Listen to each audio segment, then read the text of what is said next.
예, 다음은 콘크리트의 시험에 대해서 말씀을 드리겠습니다. 콘크리트의 품질 관리 시험을 말하는 것으로서 타설하기 전에, 타설 중에, 타설하고 난 후에, 즉 경화 후에 하는 이러한 세 가지로 구분을 합니다. 타설하기 전에는 보통 일반적으로 실험실에서 행하는 시험이 되겠습니다.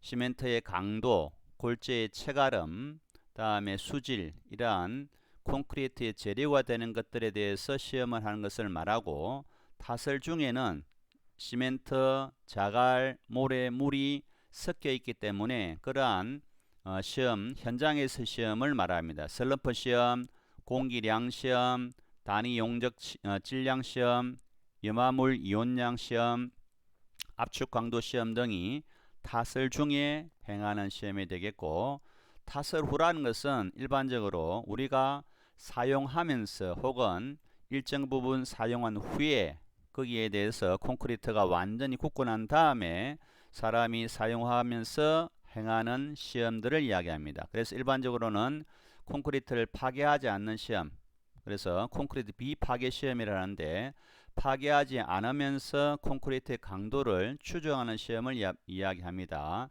가장 대표적인 것이 반발경도법, 다른 말로 슈미트 햄머법이라 하고, 다른 또 방법으로는 초음파법, 복합법, 공진법으로서 콘크리트를 깨지 않고 콘크리트의 성질을 추정하는 시험을 말합니다. 그래서 다른 말로 비파괴 시험이라고 합니다. 코어 채취를 통한 압축 강도 시험은 일정 부분의 콘크리트의 코어, 일정 부분을 떼어내 와가지고 그것을 압축 강도 시험을 하는 것을 이야기하고, 구조물의 재하 시험, 평탄성 시험, 수밀 시험도 마찬가지로 콘크리트를 타설 후에 하는 시험이 되겠습니다. 자, 다음 페이지 보시게 되면은 굳지 않은 콘크리트의 시험이 나오는데, 가장 대표적인 것이 슬럼프 시험입니다. 슬럼프 시험. 여러분들도 기분이 다운이 되거나 했을 때 슬럼프에 빠지다고 이야기할 겁니다. 마찬가지입니다. 콘크리트를 밑에 지름이 200, 위에 지름이 100, 높이가 300인 곳에 콘크리트를 세 번 나누어서 25에 다지고 한 번 더 나누어서 또 다지고 이렇게 세 번 나누어서 콘크리트를 다진 후에 이 콘이라 그러는데, 이 콘을 들어 올리게 되면은 아직 콘크리트가 굳지 않았기 때문에 아래로 가라앉을 겁니다. 그 가라앉은 높이를, 가라앉은 치수를 측정하는 것을 슬럼프 치라 합니다. 여러분도 마찬가지입니다. 자, 쉽게 이야기하는 것은 여러분들 기분도 처지게 되면, 가라앉게 되면은 슬럼프에 빠지다고 이야기하는데, 마찬가지로 콘크리트가 위에서 채우는 어떤 높이가 가라앉은 높이를 우리가 슬럼프 치, 슬럼프 값이라고 이야기합니다. 자, 정확하게 보면은 제일 첫 번째, 이렇게 생긴 것을 우리가 슬럼프 콘이라 합니다. 슬럼프 콘. 그래서 슬럼프 콘은 밑변이 20cm 혹은 200mm, 위에가 100mm 10cm, 높이가 300mm 30cm입니다. 치수 알아주셔야 됩니다. 자, 이러한 슬럼프 콘에 콘크리트를 3회에 걸쳐서 채워 넣는데, 각 회에 걸쳐서 25에 다진 다음에 콘크리트를 들어 올렸을 때 가라앉은 높이로부터 반죽 질기를 측정합니다. 뭐를요? 반죽 질기를 알아보기 위한 시험이 슬럼프 시험이다라는 것.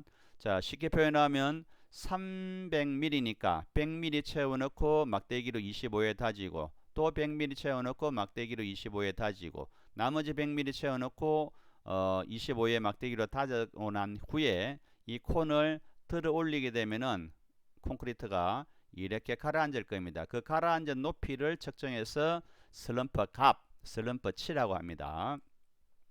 슬럼프 콘의 정의, 앞서 말씀드린 것으로서 콘크리트의 슬럼프 시험 시 사용되는 용기를 이야기하고, 윗면의 안지름은 100mm, 다음에 밑면의 안지름은 200mm, 높이는 300mm, 두께는 1.5mm 이상인 콘 형태의 모양을 이야기합니다.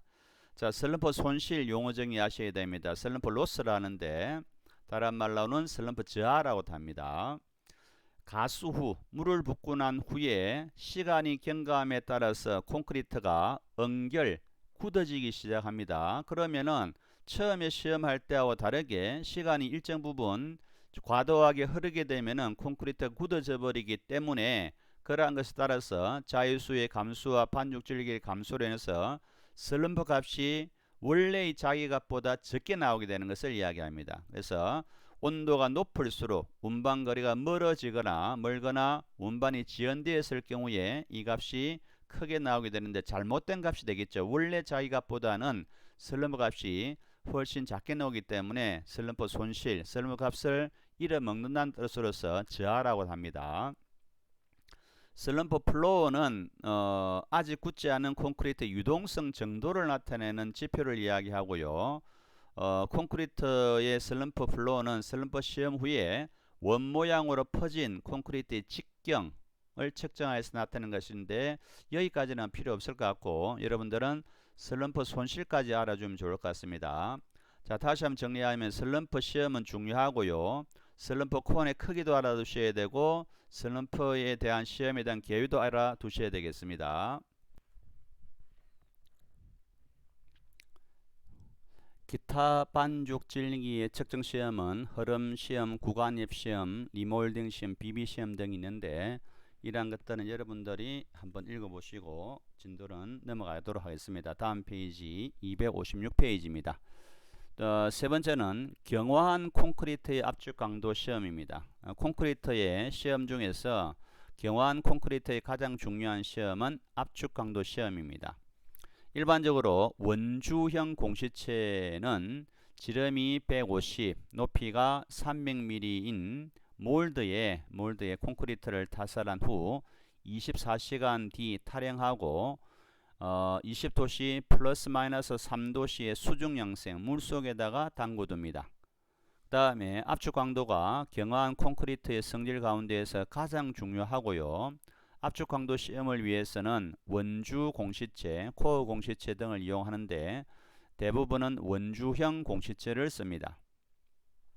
콘크리트 압축 강도는 물 결합제비, 다른 말로 물 시멘트 비라는데 이것과 시멘트 강도에 의해서 지배를 받습니다. 그래서 이 시멘트 강도 시험에 대해서 알아두셔야 되고요. 보통 사용 콘크리트의 압축 강도 품질 관리와 성인 검사는 시험 방법은 KSF 2405를 따르고요. 시계와 횟수는 타설 공구마다, 타설 1마다, 타설량 120 세제곱미터마다 1회씩 하는 것으로 되어 있습니다. 판정 기준은 이렇게 되는데 참고하시고 지금 여기서는 원주형 공시체의 지름이 150mm, 높이가 300mm이고 콘크리트를 타설한 후에 24시간 뒤 탈영 껍데기를 벗겨내고 물속에 상온에 20도씨 20 플러스 마이너스 3도씨의 물속에 27일 동안 넣어둡니다. 그 다음에 시험을 하거든요. 자, 압축 강도 식은 여기서는 중요하지 않습니다. 넘어갈게요. 다음에 경화한 콘크리트 비파괴 시험입니다. 자, 위에 있는 것은 경화한 콘크리트 압축 강도 시험은 기본적으로 우리가 한 달가량 물을 붓고 기다렸다가 압축 강도 시험을 하는 것이고 여기 나오는 경화한 콘크리트 비파괴 시험이라는 것은 우리가 수년간 혹은 수십 년간 쓰고 있는 건물에 대해서 하는 시험을 이야기합니다. 가장 대표적인 것이 반발 경도법, 다른 말로 슈미트 햄머법이라 합니다. 보면은 이와 같이 슈미트 햄머라는 것이 이래 생겼는데 얘를 콘크리트 면을 깨끗하게 한 다음에 면을 고르게 해서 눌렀을 때 콘크리트가 반발하는 그 값을 계산합니다. 그래서 교환 콘크리트 표면을 슈미트 햄머라는 것으로 타격할 때 반발 경도로 압축 강도를 추정하는 시험을 이야기합니다. 즉 콘크리트 얘의 강도를 측정하는데 실제 얘를 떼어내서 시험하는 것이 아니라 있는 그대로에 대해서 추정하는 강도를 추정하는 것을 슈미트 햄머법 혹은 반발 경도법이라고 그러고 슈미트 햄머는 생긴 이 기계 이름을 슈미트 햄머라고 합니다. 다음에 초음파 속도법은 서로 다른 위치에서 초음파가 도달하는 속도로 강도를 추정하는 것이고 복합법은 반발 경도법과 초음파법을 병용하여서 강도를 추정하고 공제법은 구조물의 고유 주기를 이용해서 강도를 추정하는데 나머지는 참고하시고 반발경도법 하나만 알아두도록 합니다. 얘가 비파괴시험, 콘크리트를 파괴하지 않고 파손시키지 않고 강도를 시험하는 것이 되겠다는 이야기입니다. 콘크리트의 내구성입니다. 콘크리트의 내구성의 정의를 보게 되면은 처음 설계 조건의 성능 저하 없이 외력에 대하여 장기간 저항하며 요구되는 콘크리트의 역학적, 기능적 성능을 보유할 수 있는 능력입니다. 쉽게 표현하면 구조물이 만들어지고 난 다음에 초기의 성능을 그대로 유지할 수 있는 성능을 내구성이라 합니다. 그래서 내구성이 좋다는 이야기는 오랜 기간 동안 그 구조물의 성능이나 능력을 가지고 있다는 뜻을 포함하고 있습니다. 자, 여기에는 콘크리트가 만약에 파손되거나 그 다음에 철근이 녹슬거나 하게 되면 내구성은 떨어집니다. 자, 그 중에서 가장 대표적인 것이 내구성의 저하를 일으키는 것 중에 가장 대표적인 것이 중성화가 되겠습니다. 중성화는 경화된 콘크리트는 원래 성질이 강알칼리성입니다. 강알칼리성인데 콘크리트 내에 수소나 칼슘이 공기 중의 탄산가스와 결합하여 탄산칼슘으로 변하고 알칼리성을 상실하고 중성화되는 현상을 우리가 콘크리트의 중성화라고 합니다. 좀 쉽게 할게요. 처음에 물을 붓고 난 다음에 콘크리트는 수화작용에 의해서 생기는 물질이 있고요. 이것이 그냥 일반적으로 콘크리트라고 생각하시면 되겠습니다. CaOH2가 콘크리트가 되고 여기에 외부에 있는 이산화탄소가 화학작용을 일으키게 되면은 물은 증발하고 CaCO3만 남게 됩니다. 즉 이렇게 되는 것을 처음에 이 콘크리트 수화작용을 일으켜서 굳어있는 콘크리트가 강알칼리성인데 이산화탄소가 들어감으로써 중성화가 되어버리고 콘크리트는 보통 흰색으로 변해버립니다. 백화현상이라 그러는데 이렇게 중성화되게 되면은 강알칼리성을 잃어버리게 되거든요. 그래서 콘크리트의 중성화를 합니다. 그래서 쉽게 표현하면은 물을 붓고 난 다음에 굳은 콘크리트는 강알칼리성인데 외부에 있는 이산화탄소가 여기에 침범해 가지고 알칼리성을 잃어버리는 것을 중성화라 그러고 콘크리트가 알칼리성을 잃어버리게 되면은 흰색으로 색깔이 변한다고 생각하시면 되겠습니다. 자, 일반적으로 중성화가 되게 되면은 균열이 보통 발생이 되고요. 그 균열 발생 주위에 다시 물이 들어오게 되면은 철근을 녹슬게 하고 철근이 녹슬게 되면은 철근의 부피가 증가하게 될 것입니다. 그 사이로 다시 균열이 발생하고 물이 더 침범하고 그래서 안 좋은 과정이 악순환이 계속해서 일어나게 되겠습니다. 그래서 항상 콘크리트에 균열이 발생하게 되면은 제일 먼저 처방이 균열을 메꾸는 작업을 하라 그럽니다. 그래서 그 사이로 이산화탄소라든지 물이 스며들지 않게끔 해야 콘크리트 속에 있는 철근이 녹슬지 않고 그대로 원형을 유지할 수 있고 결과적으로 오랜 기간 동안 쓸 수 있는 내구성을 가질 수 있다고 이야기합니다. 자, 여기에 수화작용, 수화반응이 나오는데 수화반응은 저 정의 좀 해줄 필요 있겠네요. 시멘트와 물이 섞였을 때 시멘트와 물과의 화학 반응을 이야기합니다. 그래서 화학 반응을 이야기하고 시멘트와 물이 화합하는 것을 수화라 그러고 그 생성물을 수화물이라 그러고 수화작용은 화학 반응으로 인해서 나타나는 시멘트의 응결 및 경화 작용을 수화작용이라 합니다. 즉 콘크리트나 시멘트에 물을 넣어서 굳어지게 되는 그러한 작용을 수화작용이라 하더라는 것. 시멘트와 물과의 수화작용으로 인해 발생하는 열을 수화열이라 합니다. 이때는 열이 발생하거든요. 그러한 열을 우리가 수화열이라 하더라는 것 참고하시면 되겠습니다. 특징 나오네요. 중성화되면은 콘크리트가 알칼리성을 잃어버리게 되면은 콘크리트 속에 철근은 물과 산소 등에 의해서 발생된 녹으로 인해 철근이 쉽게 말해서 녹이 녹슬게 되면은 최적 팽창을 일으키게 되고 팽창이 되면은 콘크리트가 부피 증가로 인해서 철근의 부피 증가로 인해서 균열이 콘크리트에 발생이 됩니다. 다음에 그 균열 속에 다시 물과 산소가 침입하여서 강제의 부식을 촉진하고 결과적으로는 콘크리트의 내구성이 저하되게 되겠습니다. 즉 다시 말해서 콘크리트가 중성화되게 되면은 균열이 발생이 되고 그 균열 속으로 콘크리트 균열이 발생되고 그 균열 속으로 다시 수분과 이산화탄소가 침입해서 또 녹이 슬고 이렇게 되더란 이야기입니다. 자, 이와 같이 중성화가 발생이 되면 어떠한 피해를 일으키느냐 하면 앞서 말씀드렸던 것처럼 철근의 방청력을 상실하게 되고 철근이 녹선다는 뜻이 됩니다.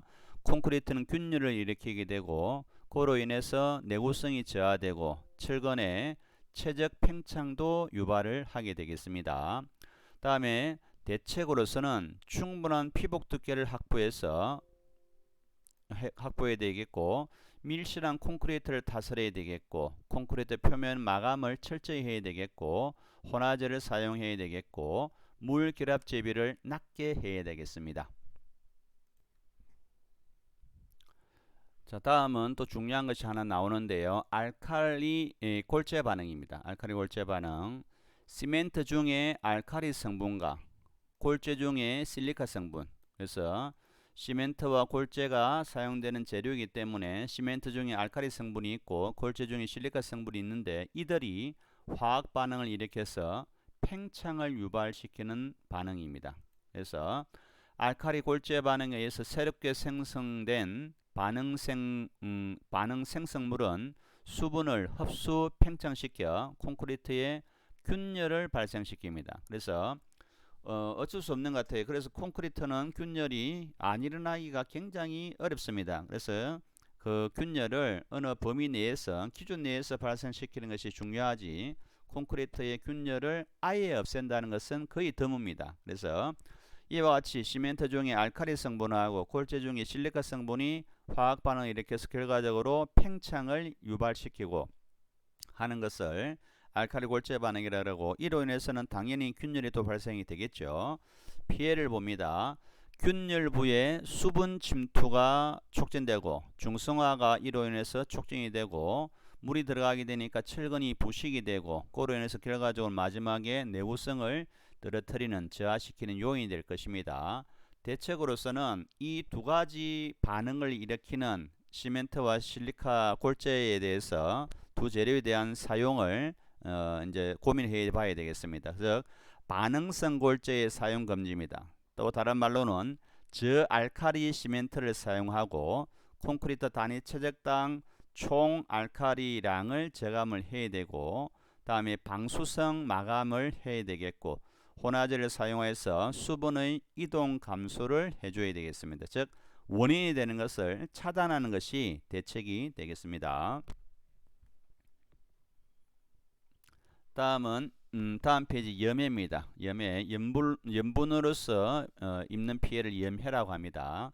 염분이 콘크리트에 침투 또는 첨가되어서 콘크리트에 알칼리성이 소실되는 것을 염해라 그러고 염해를 사용하게 되었을 때는 당연히 철근이 부식이 되고요. 철근이 부식이 되면 철근이 부피가 팽창하는 것과 같기 때문에 콘크리트에 균열이 발생이 되고 최종적으로는 구조물의 내구성을 저하를 시키게 되겠습니다.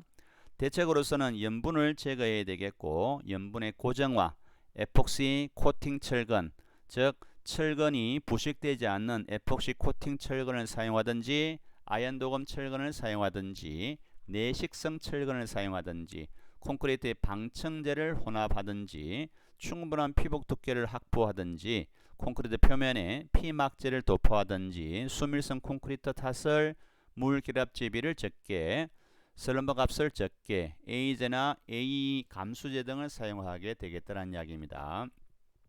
항상 이야기지만 대책은 원인을 알고 거기에 대한 대책을 하는 겁니다. 원인은 염분이니까 염분을 못 쓰게 하든지 사용하게 되면은 철근과 반응하는 것을 차단하든지 안 그러면 반응이 일어나더라도 주변이 튼튼해 가지고 다 커버할 수 있는 것이 되든지 그런 것들이 되겠습니다. 그런 정도로 이해를 해주시면 훨씬 내용이 수월하게 되겠습니다. 다음은 전식입니다. 염분 함유량 규정은 좀 알아두셔야 되겠네요. 잔골재 절근 중량 기준에 대해서 염화물 이온량으로서는 0.02%, 염화물량으로서는 0.04%고요. 콘크리트가 중요합니다. 0.3, 0.6인데 이 두 가지 값 다 중요합니다. 하나는 모래에 대해서, 하나는 콘크리트가 된 다음에 대해서니까 두 가지 구분해서 하고요. 굵은 골재는 참고로 없습니다.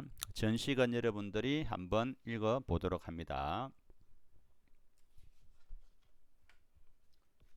자, 다음 페이지 260페이지 균열에 대해서 말씀을 드리겠습니다.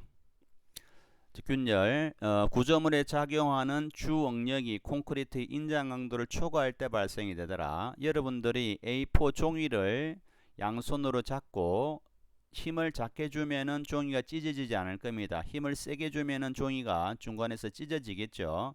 여러분들이 양손에서 잡아당기는 방향에 직각 방향으로 찢어집니다. 그래서 여러분들이 손에서 잡아당기는 힘을 주응력이라 그러고 그 종이가 찢어지지 않으려고 하는 힘을 콘크리트 인장 강도라 합니다. 그래서 여러분 손의 힘이 그 종이의 힘보다도 콘크리트 인장 강도보다 크게 되면은 균열 혹은 종이가 찢어짐이 발생한다는 뜻입니다. 그래서 일상생활에도 똑같고요. 콘크리트도 마찬가지로 거기에 발생하는 잡아당기는 힘이 주응력이고요. 그 다음에 찢어질 균열이 발생하지 않으려고 하는 힘을 인장 강도를 하는데 당기는 힘이 크게 되면은 그것의 균열이 발생이 되더란 이야기입니다. 원인을 보겠습니다. 원인, 여러가지 균열에는 원인이 있습니다. 설계상 원인, 전체 구조물의 구조적 거동의 이해 부족으로 응력 집중과 구조체의 일체성 결여로 인한 균열입니다. 구조물을 설계할 때 구조 설계가 잘못되어 가지고 힘이 한 곳에 집중이 되게 하든지 모서리 부분에 특히 이러한 것에 대해서 잘못되었을 때 설계상 원인이 될 수 있고요. 하중상 원인입니다. 국부하중, 어느 특정 부위에 큰 하중, 무게를 지탱한다든지 과하중, 자기가 견딜 수 있는 하중보다도 더 큰 하중을 한다든지 부동치마, 가라앉는 치마량이 좌우측이 달랐을 때 혹은 지진하중과 작용하중에 대한 구조물의 단면, 철근량이 부족할 경우에 발생하는 균열을 하중상 원인이라 그러고요. 재료상 원인으로서는 콘크리트가 굳으면서 발생되는 일반적인 원인이 됩니다. 시멘트 이상 응결, 다음에 시멘트 이상 팽창, 콘크리트 치마, 브리딩, 시멘트의 수화열, 콘크리트 건조 수축, 콘크리트 중성화, 알칼리 골재 반응, 염화물. 지금 앞에서 배웠던 그러한 내용들은 대부분이 재료상 원인이 되겠습니다. 시공상 원인으로서는 필요시간 이상으로 장기간 비빔하였을 때, 타설 시에 수량 정대, 물을 인위적으로 많이 탔을 때, 콘크리트 피복 두께가 필요 이상으로 작아졌을 때, 급속한 타설, 불균일한 타설 및 다짐, 거푸집의 처짐, 이어 치기면의 처리 불량, 경화전 진동이나 충격, 초기 양생 불량, 받침 기동의 침하, 이런 것들은 시공을 하면서 일어나는 균열들의 원인이 되겠습니다. 다음에 경화 전 원인으로서는 소성 치마, 소성 수축, 거푸집의 변형, 수화열, 진동 및 충격, 다음에 경화 균열, 중성화, 알칼리 골재 반응, 기타 등이 있는데 위에서 구분해 가지고 다시 재정리한 것입니다. 경화 전과 후로서 구분하기 위해서 이렇게 나누었다는 이야기입니다. 자, 균열의 원인과 관련된 용어에 대해서 간단하게 한번 살펴보겠습니다. 소성치마에 의한 균열, 침강균열이라 합니다. 콘크리트가 타설된 후에 브리딩으로 인해서 철근 하부에 브리딩 수가 모이거나 공극이 발생하여서 철근을 따라 콘크리트 표면에 발생하는 균열입니다. 콘크리트가 제대로 타설되지 않고 철근 하부에 물의 성분이 많은 부분이 채워지게 되었을 때 그 부분을 따라서 균열이 발생하는 것을 이야기합니다.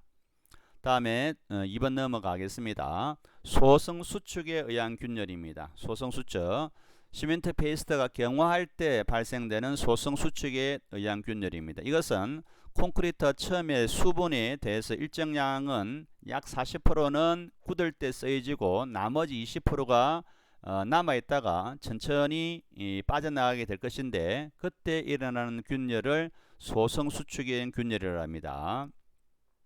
다음에 수화열에 의한 온도 균열입니다. 수화 반응에 따른 콘크리트 내부와 외부의 온도차가 약 25도씨 이상일 때 발생되는 균열인데 보통 구조적으로는 부재 단면의 80cm, 800mm 이상이 되게 되면은 이러한 수화열에 의한 온도 균열이 필연적으로 발생이 됩니다. 이러한 것을 낮추기 위해서 여러 가지 냉각 방법을 쓰게 되는데요. 건축에서는 보통 800mm 이상 되는 단면은 잘 없기 때문에 밑에 기초 위에는 잘 없을 겁니다. 그래서 그러한 기초에 대해서만 주의를 하면 되겠습니다. 대책은 여러분들이 한번 보도록 합니다.